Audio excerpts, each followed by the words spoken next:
होगा इसका? सर, शहीद उधम सिंह की मूर्ति हटा दी, 2 कदम की दूरी पे लाला जी के फादर साहब की यहाँ पे मूर्ति लग रही है, क्या कुछ कहना चाहेंगे? देखिए, 7 मई को हम लोग यहाँ आए थे।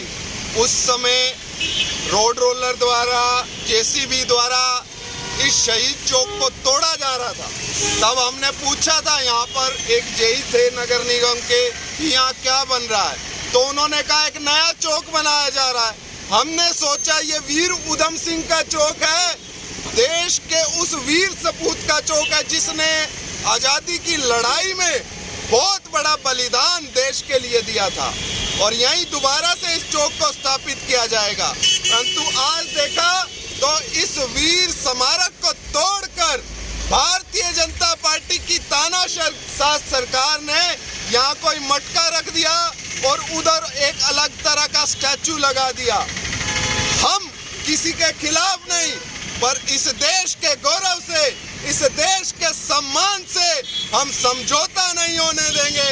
ये देश के उन शहीदों की स्मारक थी जिसने हमें, इस देश के नौजवान को, जिसने इस देश के आम आदमी को इस आज़ादी की खुली हवा में सांस लेने का हक दिया।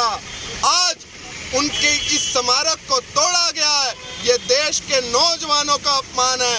ये भारतीय जनता पार्टी की सरकार कभी नौजवान का अपमान करती है, कभी किसान का अपमान करती है, कभी महिलाओं का अपमान करती है। इन्होंने अब देश के इतिहास को मिटाने की जो साजिश कर ली है, ताकि इस देश का नौजवान अपने इतिहास को याद ना रख सके, उन वीर सपूतों को याद ना रख सके, केवल और केवल इस वर्तमान भारतीय जनता पार्टी की नेताओं को याद रख सके।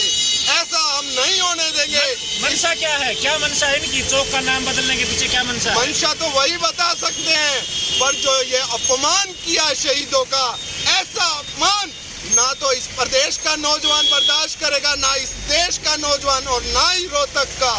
मेरा आह्वान है सभी सामाजिक संगठनों से, ना तो ये देश का मुद्दा है, ना प्रदेश का मुद्दा है, ये आपके गौरव का मुद्दा है, और आप अपने गौरव और सम्मान को बचाने के लिए यहाँ पहुँचे और इस तानाशाह सरकार को जवाब दें। ये धरना कब तक चलेगा? ये जब तक दोबारा से इस चौक का नाम वीर उधम सिंह नहीं रखा जाएगा और यहाँ पर उनकी प्रतिमा नहीं लगाई जाएगी, लवलीन टूटेगा, यहाँ से उठने नहीं वाला। ये सिर्फ दिन का धरना होगा या रात में बैठेंगे?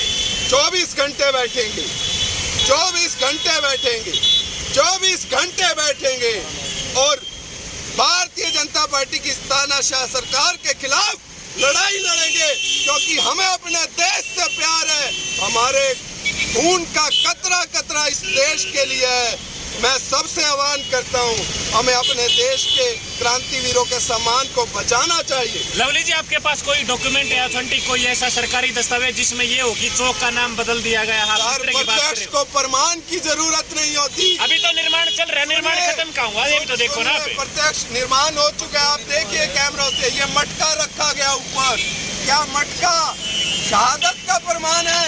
ये शहीद स्मारक स्टील की हटाकर और वीर उधम सिंह की नाम पट्टिका यहाँ लगी थी, कहाँ है? यहाँ कोई स्टैचू बना है वीर उधम सिंह का?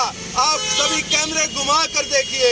ये अपमान बर्दाश्त नहीं करने वाले। निगम का पैसा बर्बाद किया जा रहा है क्या? मांग, पहली और आखिरी मांग है कि यहाँ वीर उधम सिंह के चौक का नाम उन्हीं के नाम पर होना चाहिए, और यहाँ वीर उधम सिंह की प्रतिमा लगनी चाहिए, ताकि इस देश का भावी पीढ़ी उनसे प्रेरणा ले सके। ठीक है, धन्यवाद। निगम का पैसा बर्बाद किया जा रहा है क्या सर? लगातार इस तरह की हरकतें ये भारतीय जनता पार्टी के नेता और वर्तमान की अफसरशाही ऐसा कर रही है कि अपने स्वार्थ के वशीभूत लगातार आम जनता के पैसे को बर्बाद करके कुछ ही समय में निर्माणों को तोड़ देती है और विकास के नाम पर नया निर्माण किया जाता है। यह सारा कमीशन का चक्कर है, मोटे माल का चक्कर है। लवली जी, इसमें नेताओं का हाथ है या अधिकारियों का हाथ है? क्या सब मिली भगत है? जो नेता कहेंगे अधिकारी वही करेंगे। आप देखिए 3 दिन पहले मोटे माल के चक्कर में निगम के अधिकारी रेड में फंसे हैं, और ये ऊपर से लेकर नीचे तक सभी भ्रष्ट तंत्र स्थापित हो चुका है, जो अपने आ चुका है। लवलीन जी, पिछले 3-4 साल से विपक्ष भी हमेशा भ्रष्टाचार की बात गिनवाता था निगम में, अब भ्रष्टाचार पकड़ा गया, कोई विपक्ष नहीं दिख रहा। हम बिल्कुल तैनात हैं। हमने उस दिन भी ये बात कही। हम पिछले 8 वर्षों से लगातार यही बात कह रहे हैं कि प्रदेश के अंदर एक भ्रष्टाचारी सरकार स्थापित हो चुकी है और हमने लगातार उस सरकार का, उस सिस्टम का विरोध किया है और जनता को जागरूक किया है। नहीं, कांग्रेस पार्टी नहीं दिख रही है कहीं भी इस चीज के बोलने के लिए। कांग्रेस तो केवल ड्राइंग रूम की राजनीति करते हैं ये लोग। ये इनकी मिली भगत है आपस में।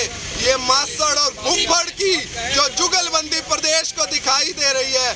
चौधरी भूपेंद्र सिंह हुड्डा के बेटे दीपेंद्र हुड्डा राज्यसभा का चुनाव जीत जाते हैं और कोई भी अन्य कांग्रेस का प्रत्याशी चुनाव नहीं जीतता। ये भारतीय जनता पार्टी के साथ कैसे कांग्रेस की जुगलबंदी है, ये पूरा प्रदेश और देश देख रहा है।